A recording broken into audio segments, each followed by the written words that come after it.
a few goals. And we looked at the state rules, we looked at the national rules.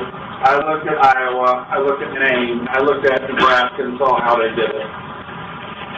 And we tried to come up with a set of rules that were going to best represent the entire county voice.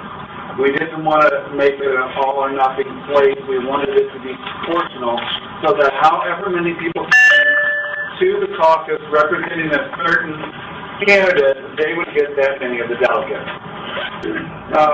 Unfortunately, Eugene Dose has taken the brunt of the hate mail. But what he knew ahead of time, we need to be rallying behind Eugene Dose because, one, he was trying to protect our right to vote, our voice. All media thing that is going on, that is trying to crucify, and the media is joining in to crucify Eugene Dose. We need to rally out there because he was trying to protect the rights of people voting. Because if the Ron Paul would have been taken over the meeting, if you were anybody but a Ron Paul supporter, you would have no voice. Okay? You would have had no voice. The Central Committee designed it so that everyone would have a voice. Sure did, yeah. But what we need to do is we need to rally behind Eugene Dose and publicly. Now, I can't do that because the state has asked me to keep quiet for a while. Plus, my campaign says you need to lose, since you're running for state rep, you need to lay low and let other people carry the flag. But I really want to stand up for my friend who is trying to do the right thing. I also want to defend my own integrity and character. 4 years ago, we had maybe 115, 130 people. We had at least 10 times that. Yeah. The thing that I have a hard time reconciling is the prohibition of electronic monitoring with the press who was there who was doing the same thing.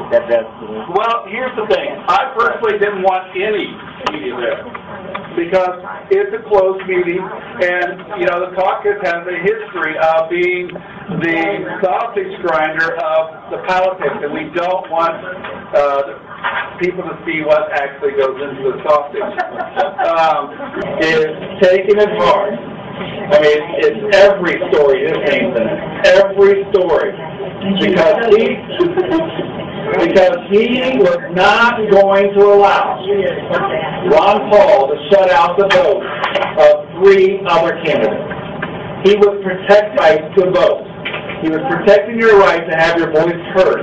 And he is being crucified. We cannot stand quiet. We have to call the papers. We have to call the radio places. We have to get online and do Facebook because he's being crucified. He is being publicly crucified for fighting for us. So he needs to have someone to stand behind him. And I, unfortunately, can only do it in small places like that. I cannot do that publicly because, one, I'm the event organizer, and my credibility would be questioned because they think that we are in a conspiracy together. And 2, I'm running for state rep and they don't want me to say anything, even though I feel I have to. So please protect, stand behind Eugene Dose.